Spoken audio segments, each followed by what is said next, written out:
Are you not entertained? Get in there.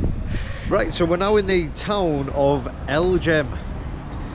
Took around 70-80 minutes to get here from Sousse, and we can actually see the amphitheater, the Roman remains all the way down there in the background. So first we're going to go to this museum. Apparently one ticket gets you in both, so for £3 you get to go into the museum and go to the amphitheater.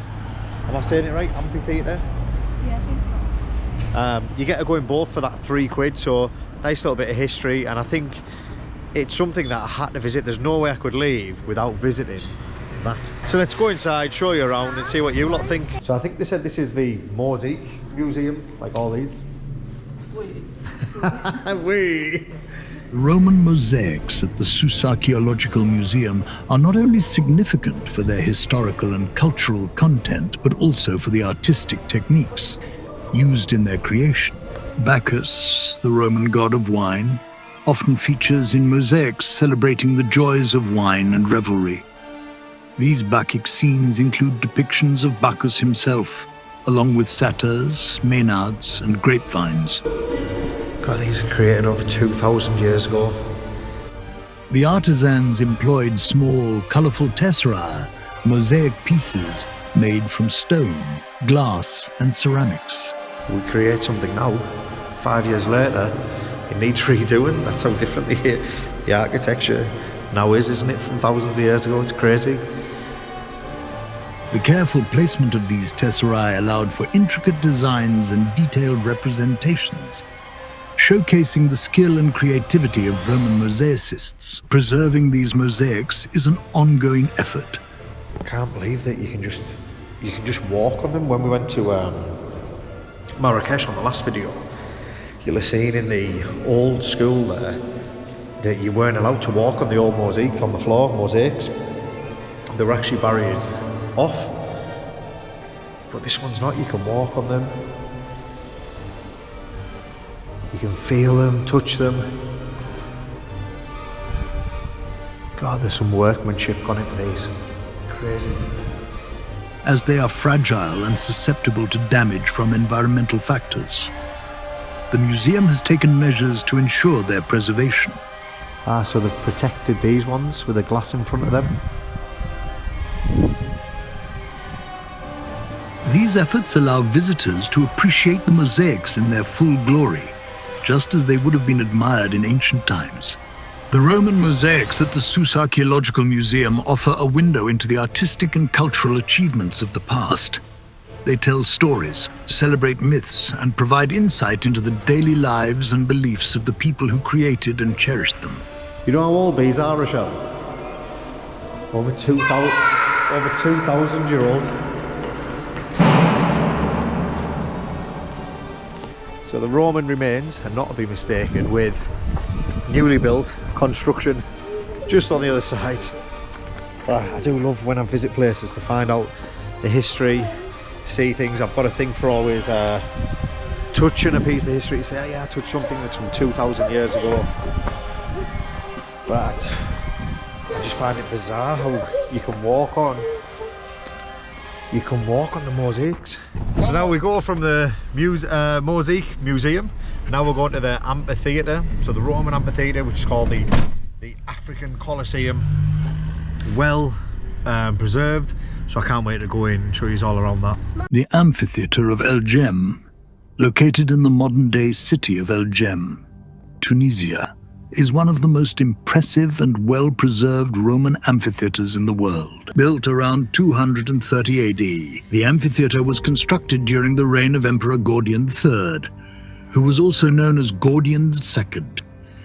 It was built in the Roman province of Africa Proconsularis, which is present-day Jem. So this is Jem Amphitheatre. I think it's a 35,000 capacity theatre. It is huge. With some estimates suggesting it could hold up to 60,000 people. Let's go and take a look inside. I love stuff like this. I love the history of the Romans, the Greeks. It's obviously a Roman amphitheatre. I'm sure Gladiator 2's out soon as well.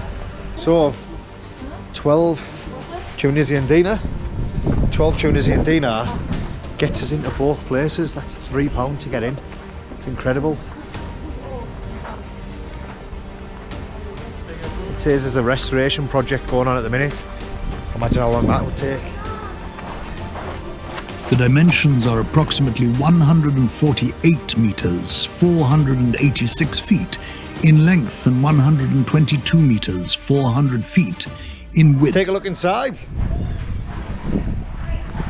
Modeled after the Colosseum in Rome, the amphitheater features tiered seating, arches, and elliptical stone walls. So there's no foundations at all in the amphitheater, all built out of rocks, which shows how good the engineering was for the Romans at the time. Absolutely insane. The primary purpose of the amphitheater was to host gladiatorial games and other public spectacles, including animal hunts and mock naval battles. Look at this. 35,000 spectators, 1,800 to 2,000 year old arena, amphitheater. Unbelievable. So the third largest Roman amphitheater after the Colosseum in Rome and the arena in Verona. During the Middle Ages, the amphitheater served as a fortress and provided shelter to the local population during attacks by the Vandals in 430 AD and the Arabs in 647 AD.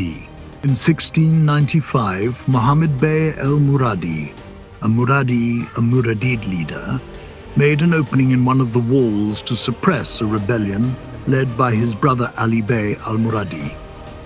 The amphitheater also suffered damage from cannon fire during this period.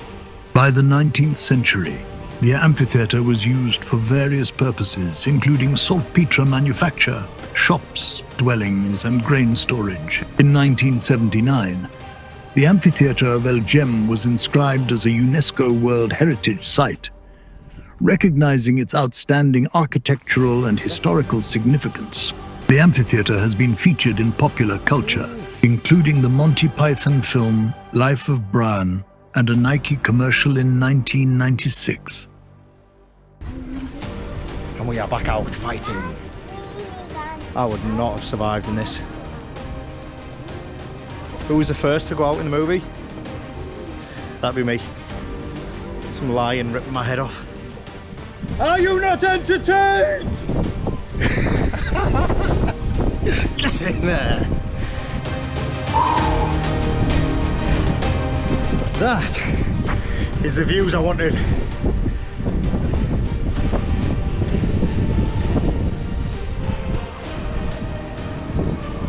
Right, so my mates picked this restaurant, yeah? We're just opposite the amphitheater behind us there. Came into the first place that sold food, and there's a little barbecue just outside. So that's what drew us in.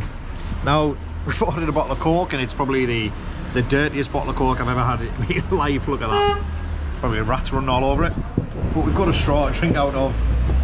And the menu, which is up there, they don't actually have the full menu. They only have a couple of dishes, and you have to choose which meat you want. So I've gone for lamb, you've gone for chicken, lamb, chicken. What have you gone for, Rochelle? Chicken? No. I picked anything. Okay. I just want Just water. Me and my mate are going to risk eating here. They've brought out a couple of dishes to begin with some free bread. Let's eat! It's the only restaurant I've ever been to where you ask for something on the menu and they said, oh, the menu that they've just pointed to, we don't serve that. You get a choice, beef, chicken or lamb. Fish. Beef, chicken, lamb or fish. No steak. No steak.